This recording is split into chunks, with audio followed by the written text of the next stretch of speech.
Hello and welcome to JK services. Cooperative societies की इस lecture series में हम आज कोऑपरेटिव सोसाइटीज़ के कुछ एमसीक्यूज़ डिस्कस करेंगे। मोस्ट ऑफ द एमसीक्यूज़ जो आज हम डिस्कस करेंगे ये प्रीवियस ईयर क्वेश्चंस के हैं जो डिफरेंट एग्जाम्स में पूछे गए हैं कोऑपरेटिव सोसाइटी के। चलिए गाइस शुरू करते हैं। The first question is cooperative movement originated first in Germany, England, France, Spain. Time बचाने के लिए मैं क्वेश्चंस का आंसर इमिडिएटली करूंगा। आप वीडियो को पॉज कीजिएगा और अपने क्वेश्चंस को मार्क कीजिए ताकि आप एंड पे एसेस कर पाए कि आपकी कितनी ज़्यादा और किस तरह से आप क्वेश्चंस को सॉल्व कर पा रहे हैं और कैसी आपकी प्रिपरेशन है। So the first question is cooperative movement originated first in England, Germany, France और Spain. The answer of this question is England, क्योंकि जैसे हमने पढ़ा हुआ है कि पहली जो फर्स्ट कंज्यूमर कोऑपरेटिव बनी थी जिसमें काफ़ी ज़्यादा प्रिंसिपल तरीके से कोऑपरेटिव सोसाइटीज़ को शेप किया गया था, that was the Rochdale pioneers.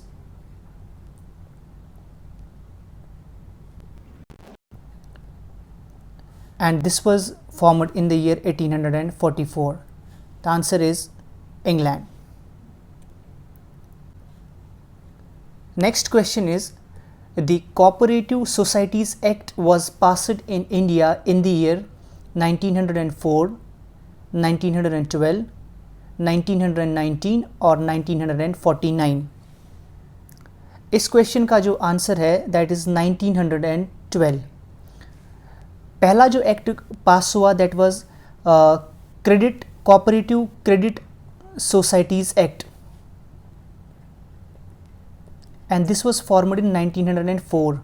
मगर यहाँ पे बात हो रही है कोऑपरेटिव सोसाइटीज़ एक्ट की और जो कि बना था 1912 में। The next question is, one man one vote principle was recommended by which committee? The first is Gorwala committee, the second is McLagan committee, the third is Minto Morley reform, and the last is Montego Chelmsford. The answer of this question is McLagan committee. Before कि हम मैकलैगन committee को discuss करें, हम थोड़ा सा बाकी committees के बारे में भी पढ़ेंगे। जो गोरवाला कमेटी थी, असल में ऑल इंडिया रूरल क्रेडिट सर्वे हुआ इंडिया में इन द ईयर 1951 एंड 52 में। इस सर्वे को, इस कमेटी की रिकमेंडेशन जो आई, इसको हेड कर रहा था Gorwala, and this committee was actually on rural credit. But the Maclagan committee जिसने रिकमेंड किया, जिसने ये दिया one vote one man principle, it was Maclagan committee. It was formed in the year 1914 and 15। और इसकी इम्पोर्टेंट रिकमेंडेशन जो थी, असल में इसका काम क्या था? इसका काम था कि जो गवर्नमेंट ऑफ इंडिया ने एक्ट पास किया था that was the credit cooperative societies act 1904। इसका काम था कि ये इस सोसाइटी एक्ट को रिव्यू करे। जब इसने इस एक्ट को रिव्यू किया, इसने इंपॉर्टेंट रिकमेंडेशन दी। पहली रिकमेंडेशन उसमें थी वन मैन वन वोट। जो मेंबर्स है कोऑपरेटिव सोसाइटी के, जितने सारे मेंबर्स है, हर मेंबर का एक ही वोट होना चाहिए रिस्पेक्ट टू उसके शेयर्स कितने ज़्यादा हो। और सेकंड इंपॉर्टेंट जो इसने ऑब्जर्वेशन की, इसने कहा कि जो इंडिया में जो कोऑपरेटिव इंस्टीट्यूशंस बने हुए हैं, इनका सबसे इम्पॉर्टेंट कंट्रीब्यूशन ये है कि जो यहाँ की मिडिल सोसाइटी है, यानी जो मिडिल क्लास लोग हैं, ये उनमें बैंकिंग की प्रिंसिपल्स को इनकलकेट कर रहा है। Okay, so the two important observations of the McLagan committee was, one was that it recommended one man one vote. Second, इसने क्या कहा? It observed that cooperative institutions suited the needs of lower and middle income strata of society and would inculcate principle of banking in them. Okay, चलिए the next question is, the members of a cooperative society have limited liability, unlimited liability, joint liability, joint and several. तो इस question का जो answer है, the members of cooperative society have limited liability. तो इसका मतलब क्या होता है? अगर एक कोऑपरेटिव सोसाइटी बनती है, इसमें अगर कल को क्या होता है इसमें मान लो कि ये जो है 400 मेंबर्स ने बनाई है, इसमें मेंबर्स 400 है और इसमें हर किसी मेंबर ने मान लो 1000 रुपीज़ का कंट्रीब्यूशन किया है। कल को अगर इस कोऑपरेटिव सोसाइटी में नुकसान हो गया, बवाल आ गया कुछ, या बैंकरप्ट चली गई, तो क्या कहते हैं, लिमिटेड लायबिलिटी का मतलब क्या होता है कि खाली हर एक बंदा उतना अमाउंट लॉस करेगा जितना उसने इस कंपनी में डाला हुआ था, इस कोऑपरेटिव सोसाइटी में डाला हुआ था। ऐसा नहीं है कि अगर इसको काफ़ी ज़्यादा बैंकरप्ट चली गई, अब बैंक आ जाएगा, कहेगा कि चलो भाई तुम्हारे जो मेंबर्स के पर्सनल एसेट्स जो है, घर इनका है, ज़मीन जायदाद है, उनको बेच लो। ऐसा बिल्कुल भी नहीं है, बस उतना चला जाएगा जितना उसने उसमें डाला था। तो इसका मतलब ही ये the members of A cooperative society have limited liability. The next question is the head office of NCDC, that is National Cooperative Developmental Corporation, ये इसका हेड ऑफिस कहाँ पे है? The first is Kolkata, Mumbai, Chennai and Delhi. Answer of this question is Delhi. It is इन हौज खास इन दिल्ली। तो जो head office है national cooperative developmental corporation का, दैट्स इन दिल्ली। इसके अलावा भी इसकी 18 रीजनल ऑफिस है जो डिफरेंट स्टेट्स में है,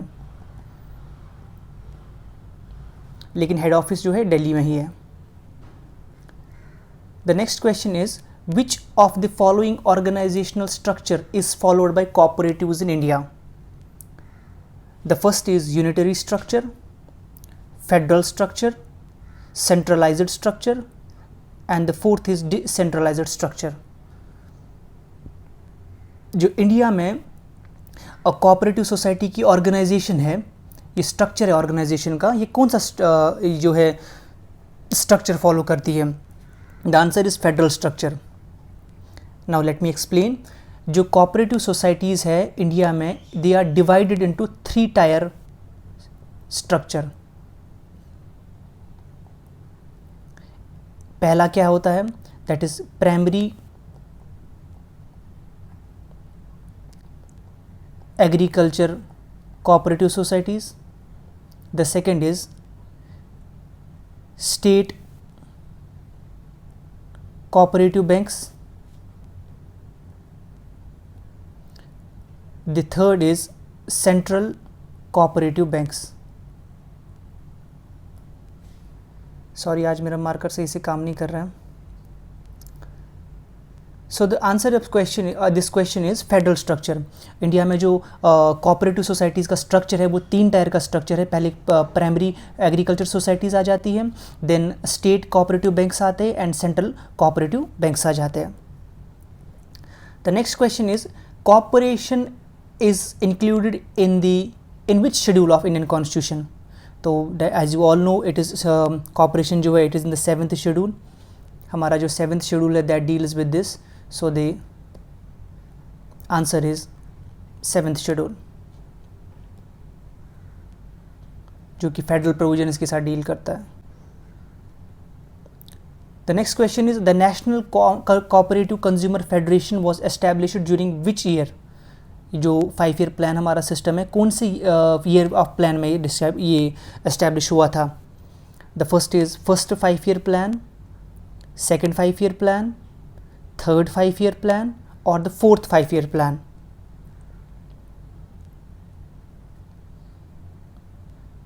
सो this was in the fourth 5 year plan. और असल में ये क्या है? National cooperative consumer federation, this is basically an apex body that was created in the year 1965.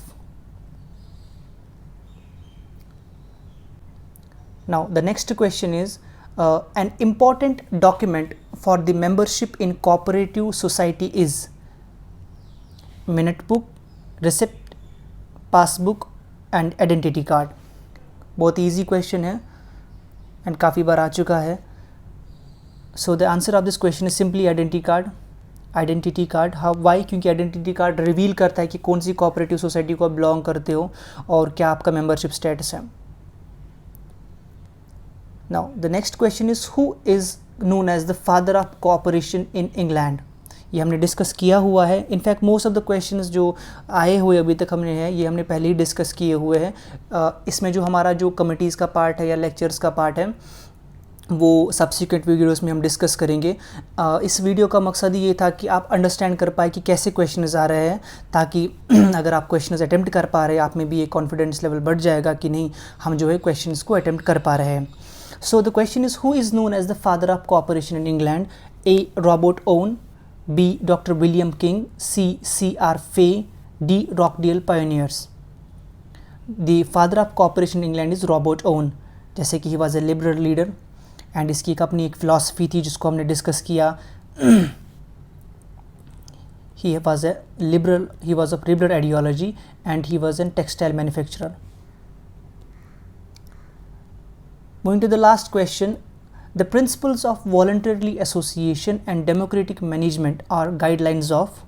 जैसे कि आपको पता है कि हमने प्रिंसिपल्स ही पढ़े थे जब हमने कैरेक्टरिस्टिक्स ऑफ कोऑपरेटिव सोसाइटी पढ़े, तो उसमें voluntary association and democratic management किस में पाया जाता है? Obviously this is present in a cooperative society, यानी कोऑपरेशन में पाया जाता है. होप कि आपको ये वीडियो पसंद आया होगा एंड बाकी वीडियोस हम अपलोड करते रहेंगे जो हमारी लेक्चर सीरीज़ कंटिन्यू हो रही है, बट हम सब्सिक्वेंटली जो है 2 4 5 5 लेक्चर्स के बाद कुछ MCQs डिस्कस किया करेंगे. ये थोड़े से मॉक MCQs हमारे होंगे. Most of the questions previous year के आंसर क्वेश्चंस ही है जो डिफरेंट एग्जाम्स में पूछे गए हैं, ताकि हम बेटर तरीके से अपनी प्रिपरेशन कर पाए. चलिए guys, thank you so much for watching.